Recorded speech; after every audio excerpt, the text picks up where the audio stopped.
Folks, we need to talk about the real estate, and I am talking residential real estate. Sometimes we talk commercial, but we're talking single-family homes being ice cold, and I fear it's only going to get worse. The question will become, does this lead to large price dumps? Does this lead to a further contraction in transactions? Will it lead to both? Frankly, we're going to have this conversation with somebody who actually has active inventory listed, and he's going to let us know what's going on. The one and only Lumberjack Landlord. How you doing, buddy? I'm doing great, Mike. How you doing, pal? I'm doing well, man. I have told people we are in a buyer's market. I have told people that demand has pulled back, and it's time to write disrespectful offers. You're actually on the other side of that. You have a couple, I think 2 single-family homes listed. I would not want to be a seller in this environment, but you tell us what's going on. Yeah, I mean, somebody gave me a disrespectful offer, and I was like, effing Zuber. I love it. I was like, yeah, so that works unless the guy that you're presenting that to is me, and my burn is $500 a month on the house. Yeah, no, that's the power of a disrespectful offer, because you self-qualify. Yes. Because Absolutely. you as a seller will do one of 3 things. Yeah. 1, you'll remove the listing eventually. It'll just come off, and you will look for a better day to sell. 2, you will be, pig-headed and not drop a penny, and just it'll age out. Or 3, you'll negotiate. Yeah. Those are the only options. Folks, write lots of offers. Most people aren't the lumberjack and can just hold for $500. That's exactly. I was just going to say that. I am a 1% seller. Yes. Only 1% of them don't really need to sell. Want versus need. Yep. Yeah. So I can hang on, and at $500 burn, do the math. I can wait until the spring market, and it costs me $2,000 or $2,500. Don't care. And so so I think that you could do. I mean, again, you could do something else. You could say, okay, forget it. It's almost the frozen tundra. Let's stick a tenant in. Worst case, and we'll just hold it another year. I mean, you could say that as well. Yeah, we thought about maybe a midterm, rental, because we don't want anything long term. We would probably put furniture in there, but the problem is that I just finished the house. Yeah. So it's, you don't want to, yeah. And will I cost myself $2,500 more, or $3,000 or $5,000 more? Probably. Yeah, probably. Because we have it perfect now. But yeah, the market is just it's frozen. We're seeing. I really, honestly, Mike, I really forgot what it's like to deal with first time home buyers. I effing hate them. They're the worst. They're like, well, that's done wrong. Oh, based on all your experience, I did it wrong. Well, I've done do me a favor. Times, you've done it 0. Yeah, do me a favor. Remind people where you're at. And this is important, because when I talk to Lance Lambert, where you are is like the most out of balance. It's quote unquote a seller's market. Yes. When you zoom in on your part of the country, meaning active inventory is still down, 30% from 2019. It's not Texas. It's not Florida. So remind people where you are. And this is why I called the buyer's market, because I saw this exact thing coming. So where are you? So we're in New Hampshire. We're close to the coast. So we're a little bit unique. New Hampshire's got 17 miles of coastline, some of the most expensive coastline you'll find. We're in New Hampshire, but that's kind of one of the crazy things that we're seeing, just generally speaking, about the market is the traffic is low. The belief or understanding of what a dollar gets them is completely still out of whack. So let's put some numbers on. This is awesome to talk about. Yeah. So how long have they been listed? These are 2 listings. 30 days, 60 days? So one of them's been out there for about probably 45 days. Okay. So more than normal, right? The days on market for your area is not 45. Nope. Okay. If these things were done, and this is a message to my crew, if these things were done in June when they were supposed to be done in June, these things would have sold in 7 seconds. And that's what makes me angry on the inside. But that happens. I get it. So you got one out at 45 days. The other one is shorter or longer than that?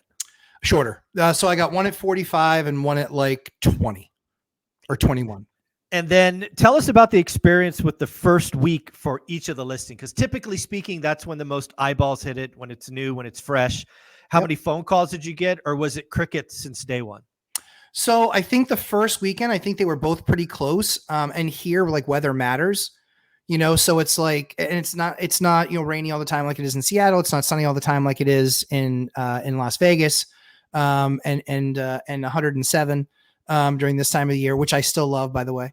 But yeah, so it was, so we had one weekend where the open house was literally on a rainy day, and it was like, okay. And we got 3 tire kickers, like whatever, that's fine. The other one was on a decent day, and we had 6 people go through it.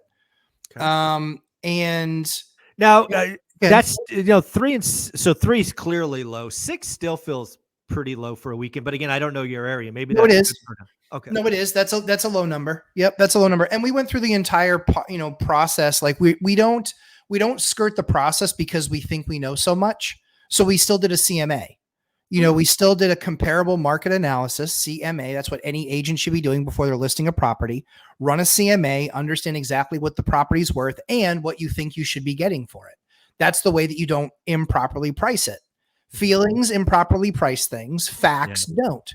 So after the analysis, one was posted for 450. All of the data there, all of it, in the last 60 days showed that the number was supposed to be 450. Okay. Now remind 460. Sorry. Now remind us what's the median home price in your 440, I think. So so you're right. You're bang on the median. Yeah, 440, 450, right around. It's right there. Yeah. Okay. And what's the configuration? Is it a 2-1? 3? So 3-1. Is that normal? 3-1s? Yeah, 3-1s are. Yeah, I mean, there's some 2-1s. They're mostly 3-1s, and then there's some 4-1s. But if you're 4-1s, you're usually newer construction. Got it. Or you're going into places that have 1 bathroom, like the old New Englanders and things like that, that are 4 smaller bedrooms type of thing. Got it. Yep. Okay. All right. So you've got median home price. You've got the average configuration. Mm-hmm. It's dialed in. Yeah. Right. It's supposed to be FHA friendly, right? Meaning you'll pass inspections. Yep. And not a lot of eyeballs. Got bad luck with weather one weekend. Mm-hmm. So some eyeballs, but probably not enough on the listings. Correct. But what were, if any, of the offers that came in? So we got 1 offer on both, or only on the one for 45 days.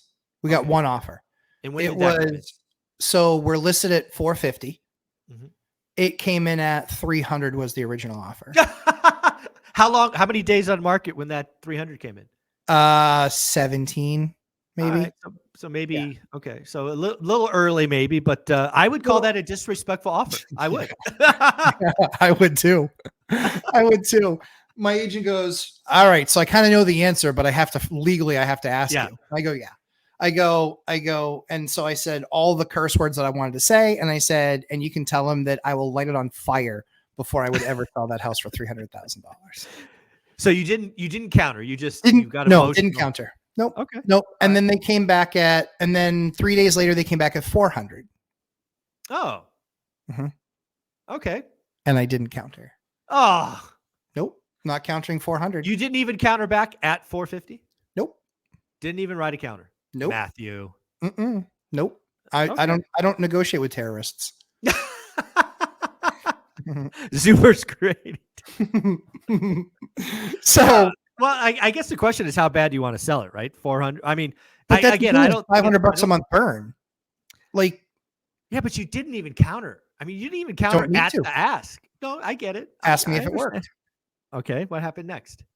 I got a 425. Oh, from the same people? Yes. They're just walking it up okay. Uh-huh. Well, now I've got you a little bit. Right. Now you know, right? Now I know that you're really interested. So they came up to 425, but the problem wasn't the price. The problem was conditions? Stipulations. Oh, geez. Okay. They wanted to get the town to approve it for a special use, which was likely a variance, which is a 60-day process. Yeah. And so my counter back was they had 7 asks. Yeah. I gave them 5 of the 7. Right. And I went back at 435. Okay. Now we're counting. So more than halfway. Yep. I countered and I gave them 5 out of the 7 things that they asked for. But not the 60-day variance. Not the 60. Yeah. Because then I could be 60 days and dead. Yeah. Yeah. They get told no, blows up. Of course. Yep. We also made them the offer that they could do a hard deposit, meaning that I keep it no matter what happens, right? Money goes hard. So that was, I think it was $10,000. Okay. $10,000 hard deposit. Like basically, how important is this variance to you? Exactly. Yeah, exactly. And if you're going to make me wait at least a certain amount of time, like we allowed them, we gave in from the perspective where we said, we'll let you do due diligence. Mm-hmm. We'll let you contact an attorney. We'll let you have the conversation with them, likely or not, like just not get the variance. Yeah. You could have 7 days to do your homework, but not 60. So we gave them that. And I actually engaged my attorneys to help them because they didn't know who to reach out and who to contact. I said, I'll reach out to my attorneys. I said, I'll do it at my expense for you too. Oh, wow. Okay. So it's quite magnanimous of me. Yeah. Well, again, you're now you're negotiating. Now you're like, ooh, maybe we actually sell this thing. Right. Now we're talking, because at 400, I can't work with that, because halfway is 425. And that's the way most people negotiate, even though it's wrong. Right. And so it is the BS to money ratio. And I want to cut down the amount of BS and I want to get to the money. So I'm willing to give more, but you're going to have a little bit less freedom. And basically they kind of hemmed and hawed, and they were like, well, now we're not really sure. And so when you get that vacillating point, you take it away. So we took the deal away. Yeah. We took the deal away. We say, nope, the 48 hours has passed. We're going to take the deal back. Let us know if you want to get more serious. Yeah. I think that makes sense. What's interesting though, is that, and what's kind of an unfair advantage for me is he doesn't know my name, but I know his. Oh, okay. And so I know who he is. And did you know him before or no? So here's how I know him. He has tried to rent 3 other properties from me. No, because you have so many in that town. That makes sense. He tried to rent 3 other properties from me. And I was like, what I did find was he's kind of a dumpster fire of a person from a perspective of he's not organized, doesn't know what he's doing. He's always grasping at straws, and it's always shiny object syndrome. Oh. And what's the likelihood that deal closes and doesn't waste just a bunch of my time? Like, it's very low that low percentage of that deal closes. So that's why we took the deal away. Makes sense. And I said to my agent, I said, if they come, but they need to come hard at us. All right, here's 10 grand. We're closing 45 days. Yeah. It goes hard after 7. Like, they needed to come back and want it. And exactly what we expected, or what I felt was going to happen, was they were going to, basically tuck tail and walk the other way. Yeah. And they did. And so I look at that deal and go, even if I had a deal, I would have been nervous the entire 45 days. And it would have blown up. It would have fell apart or something. And I would have wasted that time anyway. Now, at least I'm not stuck in a deal and I have some flexibility, because that they'll hold like, I could have held his deposit and then he would have been like, then fine, we're going to court and I'm going to sue you over the hard deposit. And then he ties up my unit for another 60 to 90 days. Not a good outcome. This is where our skill set, yours and mine, and our expertise in the market, this is where it blows the doors off of 99% of agents and almost 100% of other buyers, is because we recognize this deal isn't really a deal. It's sort of a deal. It sounds like a deal, but it's not. It kind of felt like one. It smelled like one, but upon further inspection, it was never a deal. It's not really a deal, right? With the stipulations and things like that they attached to it, it made it largely untenable. Sure. Yeah, I love that. Well, again, you are heading into, snow will be on the ground soon. Yeah, probably 30 days. Yeah. 45 days. You've always talked about it being crickets then. I'm just curious, because I really am starting to think we're going to have higher rates next year. Could be. Looking like it. Yeah, I mean, we jumped to 6.82, something like that. I think, if we let's just pretend for a moment, 2025 averages 7%. And of course, that's first-time home buyer stuff, not even investor loans. Investors, probably 7.5, 7.75, 8. I think the real estate market kind of continues where it's at, where it feels like the ice age. I mean, this could be like 1982. 1982 transactions were 50% below 1978. Yeah. So in 4 years, transactions fell 50%. I really do feel that if we have 7% for 2025, we could see existing home sales like at 3.5 or 3.6 million. It's going to be slow. Yeah. What do you think? Yeah. I mean, agents, get your resumes ready. Yeah, it's going to be bad. They're going to definitely feel the pain. Now the elite ones, they don't, right? Like my guy, he still did 70 sides this year. Like, he's elite. He's and that was with one, and that's that's him and one helper, Okay. like not even an agent. Like, so it's like he's a lead at what he does, and that's why we work well together. But yeah, I think that what I think actually then happens if rates stay high, I think that's where then we find the pressure on price. Well, let's play that out, because again, we've been here before. It's really funny because I think to me, it always boils down to sellers. Agreed. Right. Mm-hmm. What happens at 7% mortgage rates crushes demand. I don't think anybody argues that. No, I agree. Just crushes. Yep. But does 7% create pressure on sellers? 7% create pressure on I don't think sellers. so.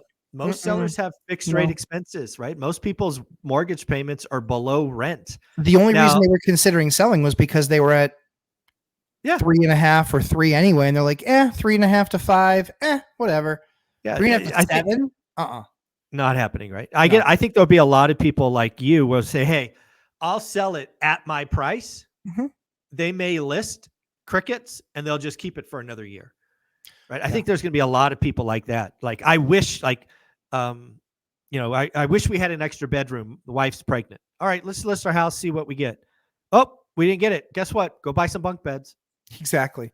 No, I think that's right. And I think the other component to this part of the equation is, like you were saying, the have to, like I have to move, I must move, is a pretty small part of the market. It's more like, I really like to move. Right. Like to versus have to, very different. And it's a much smaller market on the have to. Yeah. I mean, people, again, right, the have tos, death, divorce, job transfer. Maybe one of the things that I think about single family homes is we may have some markets. I'll give you this. I think there may be some markets. I always like to pick on Palm Springs because it's in Cali and the rules changed. There'll be some markets that could be down 40%. I don't know if you know this, but Palm Springs rules around Airbnbs just changed the game overnight. And there's a lot of people that overspent on Palm Spring Airbnbs, and that's going to be a problem, right? Markets like that. Yeah, that's what I'm most concerned about. People with only had that strategy. It's the only one that worked, right? It's the only one that worked. And when you have only one strategy that works, it is that or sell. I've got bad news. You're going to be selling when everybody else is going to be selling if you put yourself in that bad strategy. That's how you get price drops. Exactly. Is you get a wave of must sell at the same time. I just don't think 7% does that for most of the country. Yeah, I don't think it does. I think the other way that you get price drops, and you're the economist, and you would know better than I would, but I think the other way that you get price drops is no demand. See, that's just not true in housing.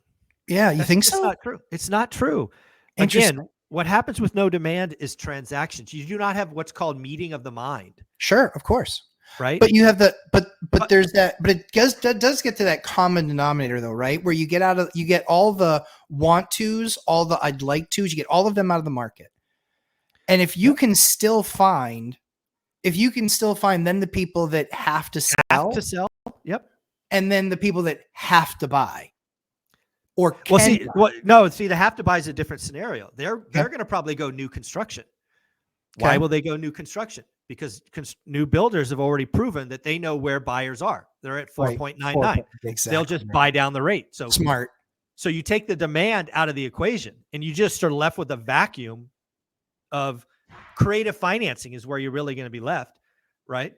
With the people that have to sell. And so, but to that end though, so if you take the only allotment of buyers that you have, and they're now buying new construction because the builders are smart, right? And they're saying, yeah, we can fund this at 4.99. That's a way better option for us than having to take less of a price. We're better off at 4.99. We'll buy it down, or we'll even carry paper. Don't care. Right.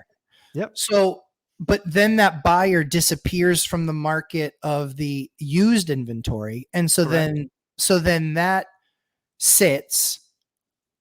But if they have to sell, then it becomes price reduction to try and get it to sell, right?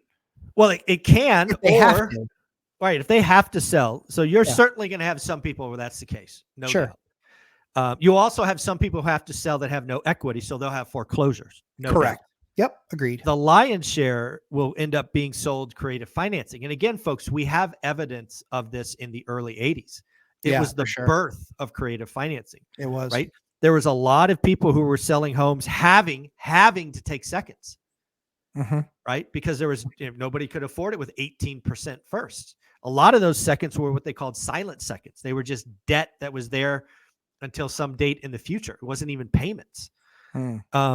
So what I want to do is I actually have a spreadsheet, folks. You can go get the spreadsheet for yourself on my website, onerentalatatime.com. I don't know why you haven't gotten it already, but let's just bring this up because, again, I want to show that we have an environment where rates went up crazy. We have a 4-year period where demand fell every year and prices didn't. And this is, of course, for existing home sales. So let me see if I get this technology to work. It's always a stretch for me. I have faith. I know you can do it. You did it before. I did. Oh, there it is. I think I got it. You got it. How about that? There it is. All right. So let me add some colors to this. So we're going to do existing home sales. We'll make that yellow. We will take home appreciation. We'll make that, I don't know, we'll make that blue for what the heck, or gray, whatever that is. And then what we're going to do is we're going to scroll over and make 1978 the first year. So is it keeping up with me? You see what I'm seeing? You're good. Yep. 78. All right. So we're in 78. Let's make this, because this is going to be our base year. We're going to make this orange. All right. So let's look what happened. So again, we peak at 1978. Rates start going up, but transactions go down. We're at 3.8. Then they fall to 2.9. Then they fall again to 2.4. And ultimately, by 1982, we're under 2 million. We are down 50%. This is kind of what we're talking about. This is what could be coming to 2025. Transactions could be down 50% from the peak. But now let's look at appreciation. Up every year. Even 1982 was up slightly. Now, in fairness, there is something called nominal and real, which of course I love to share as well. If you want to talk about real, meaning X inflation, we actually had 3 negative years. Right. So again, as I've said, I think the next couple of years are going to be very much flat appreciation. I said that for 2024 in January. I think we're going to end up flat in 2024 because the next 2 months will be down. But this data is out there. We have been in this scenario. I'm actually very concerned, Matt, that we are going to repeat 1981 and 1982. I'm not, because that means I win. Yeah, he's excited about $1, folks. He's excited about $1. See, that's how you know how competitive we are, Mike. Like, I'm willing to forego 50 grand on my house because I want your buck. It's like selling you a 50K steak for $1. Exactly. But that's so this is the challenge, right? So this is what we're watching. We're finally watching the reverse on median home sales. It's finally coming back off. Now, is that seasonal? Very likely could be, although it started a little bit early, because these numbers that we're seeing now are September numbers. That's a little bit early. Usually we start seeing those numbers like December, right? Right around the holidays, we start seeing that stuff around December. And so what will be really interesting to watch it evolve is, Mike, how fast does it evolve, right? You and I always believe that housing is slow.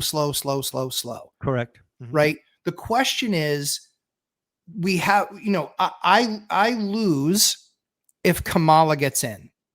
I think you lose regardless, in fairness. But guaranteed. Because she's 25,000. She's $25,000 she'll give to people, and then you get a multiple of that.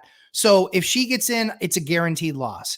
If Trump gets in, it depends on what he does to goose the economy, but he's not going to be able to do anything until January 1 anyway. Oh, see, this is why I felt really good about our bet, because I agreed with your logic. Yes. I agreed what you have planned is possible. Yeah. Where I disagreed is your timing. Absolutely. I believe you are always a year early. Okay. That's why look at 1982. I just highlighted some cells green. Look at 1982. Unemployment went up 2% in a year. Yeah. Look at the 5-year period we're talking about, 78 to 1982. Unemployment went up almost 4%. Yep. Right. And home prices didn't go down. Yeah. Transactions did. Yeah. Oh, yeah, sure. the must sells were 2 million people must sold. Yeah. The wants to sells didn't show up. Yeah. It's So- going to be, Yeah. what do you think is different about the economy this time around from last time? Oh, dude, the biggest difference is how banks are handling individuals. I mean, this is again, back to my point I didn't finish on. Sorry. The reason I felt that you were wrong on timing was the price elasticity is what it's called. The stickiness. Sure. Mm-hmm. It takes at least a year longer in my experience than given your dominoes, which even if I agreed with, I'm like, yeah, you're right. Oh, you got timing wrong. You're 12 months early. Mm-hmm. That's why I always felt good about the dollar bet, because I saw your logic. I saw it was possible. I'm like, he missed timing. It takes a year longer for that stuff to show up. And I still feel that's the way, right? I think 2026 could be a problem if things go really bad. Okay. So that was that. Now I forgot the last question you had that I wanted to talk about. So what do we believe, or what do we know is different in this market versus what happened in the early 80s? Banks working with people. I mean, you saw it in the pandemic. What happened? They created a website with a click of a mouse. You can get 90 days or 6 months. Yep. That is all air pockets in the foreclosure process. It is. So again, the economy goes bad. We go from 4.3 to 7% unemployment. Yep. Let's just say we repeat 1982. It's up 300 basis points. Don't you think banks are going to go, bam, 6 months forbearance, bam, 9 months? Oh forbearance. yeah, they're the professional can kickers now. I mean, they're exactly. Yeah, totally they know agree. it works. Totally agree. So 2025, because again, let's just play this out. You get unemployed. Yep. You are technically a must sell. Probably. However, unemployment is spiked. Yep. So the Fed whispers in the Treasury, whispers in the bank's ears, forbearance come back. Suddenly, you're not a must sell. True story. True. I mean, you got unemployment. That's going to pay the bills. It's going to feed you. You're dead on. You're dead. So again, it could be a problem. It just doesn't show up in 25. It could be 26. So they won't kick the can forever. Yeah, it could be. I think that's what I'm thinking. One of the things that I'm seeing now. So I had a 1031 almost fail. Oh, yeah. Okay. Yeah. $250,000. Woo. That hurt. That'll hurt. That'll lift them up. But it almost failed. And so I did what we do. Our network is our net worth, right? What's that rule number 5 or something? I forget. So our network is our net worth. So I start burning up the phones, calling everybody that I've ever talked to about any transaction. Hey, what do you got? Now, just so I'm clear on this, this was on the property you were going into that bottomed, or did you have a buyer back out? Which one? So I had a seller back out. Seller back out. Got it. Okay. Well, so actually over the course of that 45-day naming period, I backed out on 1 and I had sellers back out on 2. Ooh, okay. Yeah. Like I was like, nobody wants to play with me. You know? What did I do? I got bad breath. Exactly. What's the problem, people? Isn't my money green? But yeah, so where we ended up was, I'm supposed to I have to name 2 more properties by this last Monday. Right. Not yesterday, but a week ago. Sure. I call everybody that I have any relationship with. Hey, what do you got? Mm-hmm. What do you got? And create 5 deals. Right. Okay. 2 of them are good enough to offer on. The other 3 suck. And I'm just like, these are awful. These are, well, I appreciate you talking to me about them. You are totally screwing me. So looked at the other 2 and I was like, okay, we can name these 2, but I only like to put ones that I know I have under agreement on the list. So we're getting to that point. And so we're kind of going through the process, but again, I can only name 2 and I have to have them named by midnight on Monday. No doubt. That is not flexible. Correct. What was most interesting to me is there was a common denominator. There was a common denominator on the 5 deals that we created. All 5 of them had exactly one thing that was identical to the other. No idea. Every single one was owned by an agent. Agents are starving. Agents are starving. This is their piggy bank. Yep. And think about it, Mike. They're giving away this income. One of the ones that I'm buying, so one of the ones that I'm buying was sold in 2020 Okay. for $350,000. Okay. It's 2024. It's basically 2025. Yeah. Selling for $650. Okay. Now, this thing only generates for him. It generated a little over $3,000 a month for him. That's the top line or the bottom line? That's the bottom line. Okay. So net of net. Okay. Got it. Yeah. So net, he's $3,000 a month on that property. All right. That's a lot of money, but he's giving it up after fees and all this other stuff. He's giving it up for, 200 and change, but he doesn't live there. Mm-hmm. So what's he got to do with it? He's got to 1031 that into something else so he doesn't get absolutely obliterated. Well, again, I don't know. He's going to, he's going to take the cash and pay the 20 points, right? He's going to pay long-term capital gains. He's going to pay long-term capital gains. He's going to have a little bit of depreciation. If he cost seg that, he can have a lot of depreciation recapture. Exactly. So he's probably going to walk away from that deal with probably $250,000. Yeah. Maybe less. Yeah, maybe less. Maybe 2.25. Maybe, 2.25 probably. But again, your point about the agents is spot on. Yeah. There's a lot of agents that are starving, and the good ones have assets. Go like they remember those little things you put on the wall, break in case of emergency. Yeah, of course. Right.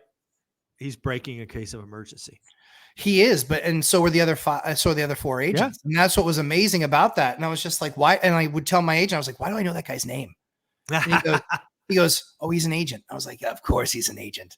Yeah. And that became the theme. And that's what astonished me is when we got to the end and I was like, okay, we've got 5, we offered 2, but Jay, all of these guys are agents. Every single one of these guys is an agent. Well, just think about our earlier conversation. Let's pretend that, the real estate market is already in the ice age. Yeah. I don't know what's worse than an ice age. If we get 7% mortgage rates next year and transactions go down another 20%, that's a tough limit. Yeah. I mean, the only agents that are making any money at that point and they're going to have much smaller teams. These agents that were just like, oh, I got a 20-person team, dude, you'll have a 2-person team. Yeah. Yeah. And I had a buddy of mine who owned a mortgage company in 2007. In 2007, he had 35 mortgage brokers. Oof. In 2007. By the beginning of 2008 or second quarter of 2008, he had 2. Yeah. So and that's the thing is that's part of the world that happened. The part that services real estate that disappears, like inspectors, you name it. These guys just there's like 20 people that get a little piece of a transaction. If you really step back and look at all the little pieces, mobile notaries. I mean, just think about all the different little pieces. Totally agree with you. Yeah, totally agree. Let's go back to how we started this conversation. I want to paint a picture. Yeah. So again, what I'm hearing you say is you're going to keep these things listed, right? You're not going to look for a plan B. So you're going to keep them listed right now. Let's pretend for a moment that we get through the end of the year. They're still listed, which I hope you sell them, but let's pretend. Sure. And we assume rates are higher in 2025, hurting first-time home buyers. When do you consider, when in that story do you actually consider a price drop? So on one, we went from 450 to 425. Okay, so you've already done a price drop. Okay. Yep. On one. On the other one, we're at 400. We haven't done a price drop yet. Is that also a 3-1? That is a 4-2. Oh, okay. With a big lot and a big yard. Like, it's shocking that thing hasn't, okay. I'm shocked that thing hasn't sold. That's I think you told me one time off air, you own these both free and clear. I do. Would you ever think about seller financing? Nope. Okay. So I would for an investor. I would not for a homeowner. No. Because of homestead laws. Yeah. Okay. I'm not a bank, and they can absorb the bullshit, of a foreclosure taking 2 or 3 years. Right. I'm not emotionally, I will light it on fire before that happens. Can't get there. So the options are I can put it back in the market and rent it. Okay. I'm exploring an option right now because Section 8 is very proud of themselves for turning vouchers into homes for people. And so I'm actually going down that path with Section 8 now to say, hey, you already make that payment monthly for someone's rent. What they're missing, if that program gets them to create the down payment for free, Mhm. then it might make sense, but it doesn't make sense at 7% rates. Right. So rates would have to stay in the 5s, or does Section 8 fund those mortgages? Yeah. Do they do the buy down? Like, Right.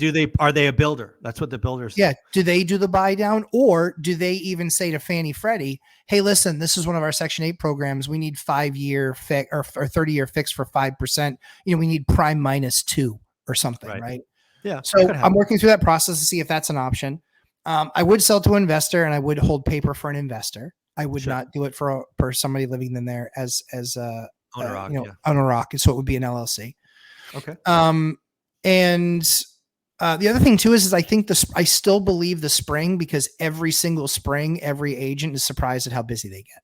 Yeah. So come April. That's my point, right? So if you don't have it sold by, if you don't have it sold by April, you just keep it on, and you want to get through the spring. You're okay being vacant for 6 months.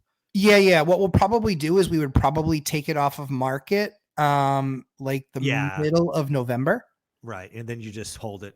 And then we'll just hold into January, because then, but here's the thing. This is, again, not to get political, but factually speaking, if she's going to do Kamala's going to do 25 grand, right? Yeah. If she gets elected, then in all likelihood, I'm going to sell more stuff. I'm going to put more stuff on the market, because it's going to go up in price. There's going to be crazy demand. Oh, I've told people explicitly. I've actually did a video on this. If either president comes out with a meaningful first-time homebuyer program of 10, 20, 25 grand, there is a very good chance that within 12 to 18 months, I sell all my single-family homes. Yep.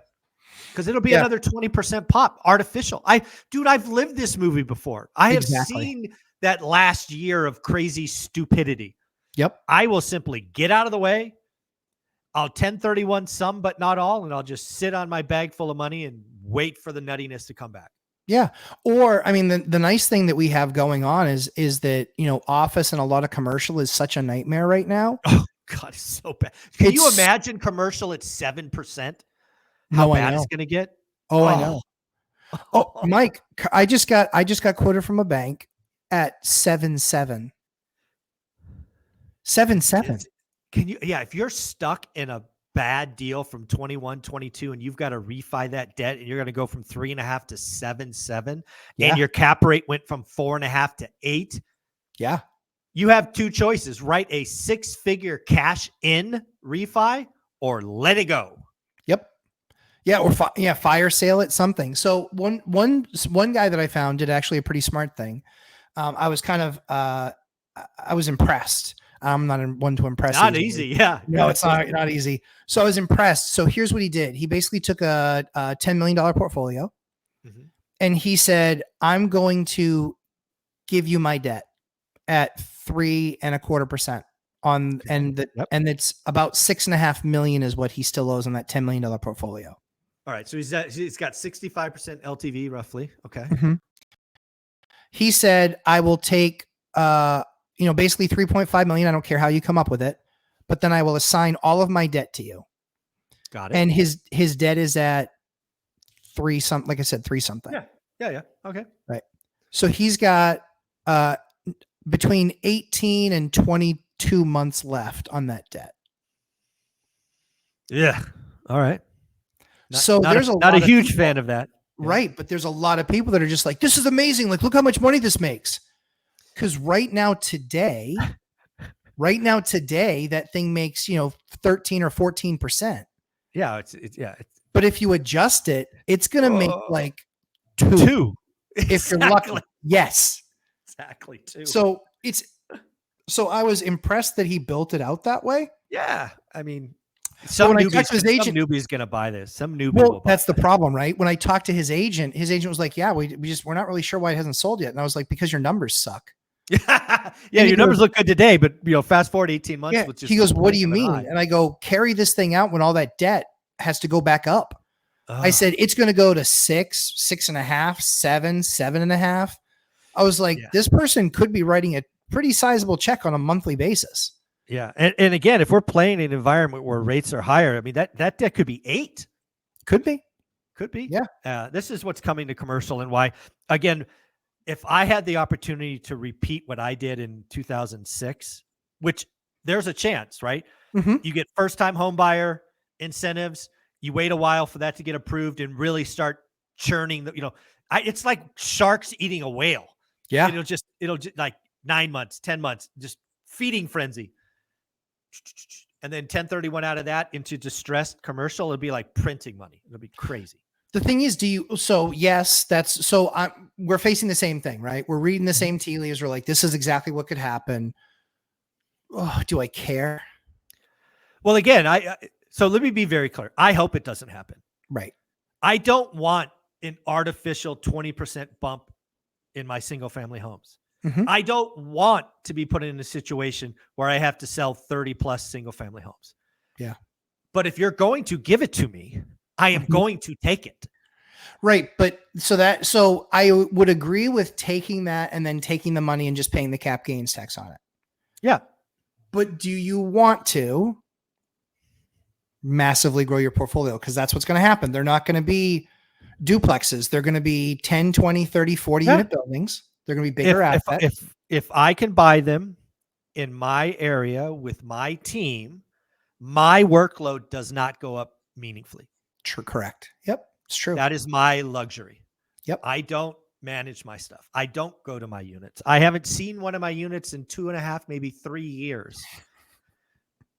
You probably have seen something in the last 30 minutes. So again, like 55, because I came from that and I came home to that. Yeah. So I'm in a very so again, I don't want to.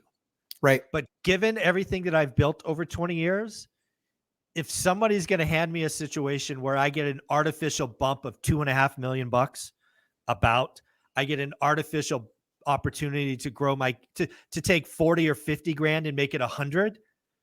I'm not like Dion. I'm not going to turn down $4,000 for a couple of hours of work. I will go take that and smile every day. I don't want to. I hope it doesn't happen. He's just used to making more for being, for people wanting to spend time with him. He's just used to making more. So I just can't turn a pay cut. I can't turn down what I know works. Right. Especially when it's no cost to me of time. Right. It's not really a time constraint for me. I'm with you. And that's one of the things that I'm like kind of looking at. And I'm like, okay, like you and I talked about, in the next 3 years, it looks like a greater chance than not that we could double our portfolios if we want to. Absolutely correct. And to be very clear, I don't want to, but if you set up the dominoes in the exact same way, I guarantee you I will do it, which means singles go first, multis crash, bingo, bango, winner, winner, chicken dinner. Yeah. That's the thing I'm struggling with, because it's like, I can see it. Yeah. Because you self-manage. So so I think the bigger thing for me is,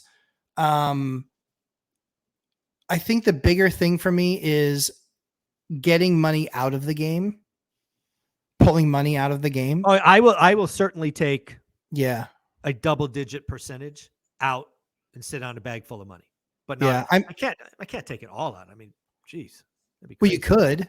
Oh, I could, but it's just like, at some point the numbers are stupid. Right. But so what? But that's kind of where I'm at. Right. And that's, I think, more like I talked with Dion too about it, is it's like the life choice, 4 kids. Yeah, no, absolutely. I hate that statement, dude. That when the game stopped playing, that still sits heavy on my shoulders. Yeah. Right. See, that's the thing is, and that's why for me is, it's like, do I just walk away and I actually shrink in size? Yeah, you could. But I have, well into the 8 figures sitting there. Yeah. Do I do that? And that's the thing that I'm probably struggling. Like, listen, first world problems, like, don't feel sorry for me. Yeah, no, don't feel sorry for either of us. Yeah. But that's the struggle. That's where you're like looking at it and going, okay, if this goes this direction and I can get one big, huge, massive exit, then, I've won the game on how to buy and acquire and manage and all that stuff. The really cool thing about your situation is, let's just play it out for you, right? Let's say the dominoes go and you decide to sell, and I'll just make a number of $10 million. Yeah. 10, like cash, post-tax, post-depreciation recapture. Sure. 10 million. You have 4 kids under what? Under 6? Yeah. 6 and under. Yeah. Mm-hmm. So you could, in theory, enjoy the next decade as they grow up and, become teenagers and go off to high school. And then in 10 years, you could decide to come back and do it all again. You could enjoy this time. Yeah. And that's kind of because even now there's the nice thing is that as I've transitioned the company, it's done really well and I've enjoyed it. And I enjoy what I focus on now, which is like only my rehab projects. It's funny because I look at it and I like kind of account for my time. Like 85% of my time is rehab projects. 15% is like where you like to be. It's your choice. Yeah. I love the rehab projects. I love being there. But once that closes out and I've only got like the 15% to kind of do and play with, I'm kind of like, well, geez, at this point, like, okay. So that's where I'm having to kind of make the decision of, do I, like you said, I mean, they're going to be handing out bags of money in all likelihood for our assets. Yeah, exactly. And the question is do you take the bag? Or only, because there's not going to be one bag. It's going to be a bunch of bags. It'll be a bunch of bags. Again, it could be a feeding frenzy, right? They come out, this 25 happens the first night. Because again, anybody who moves first are going to get a good deal. Prices will go up for this entry-level stuff. And I hope it doesn't. I don't want it to. I don't, but again, don't want to. But if it happens, I would be a moron not to cash in. Yeah, it's going to be an interesting. It's an interesting conundrum. Yeah, for sure. Well, at the end of the day, folks, this video started with 7% mortgage rates, the frozen tundra. We talked about a spreadsheet that really shows from 1978 to 1982, transactions can get worse, unemployment can get worse, and prices, at least on a nominal basis, don't have to go down like so many of the doomers and crash bros talk about. Last thing, remember, there's this thing called price elasticity. Housing prices are very, very sticky. It often takes much longer than the average person thinks to get prices to decay. We could have a problem in 26, but we shall see. Matt, where can people find you? Lumberjack Landlord, Thursday night live streams. And we'd love to come and have you just join the community, and everything's kind of interchangeable. One rental at a time, Dion Talk, us, Millennial Mike, all that stuff. So yeah, come hang out with us and take something from each of us. That's what I mean. We all learn from each other. So why wouldn't you? Exactly. And of course, guys, if you don't know, Matt and his lovely wife will be kicking off the event in Vegas on February 15th and 16th. They are the opening presentation. We always start my events with a couple because a lot of us invest with our significant others. So it's going to be fun looking back over the last decade or two and looking at some of the emails and phone calls and just having a good old time reliving the journey. Thanks, buddy. Thanks, pal.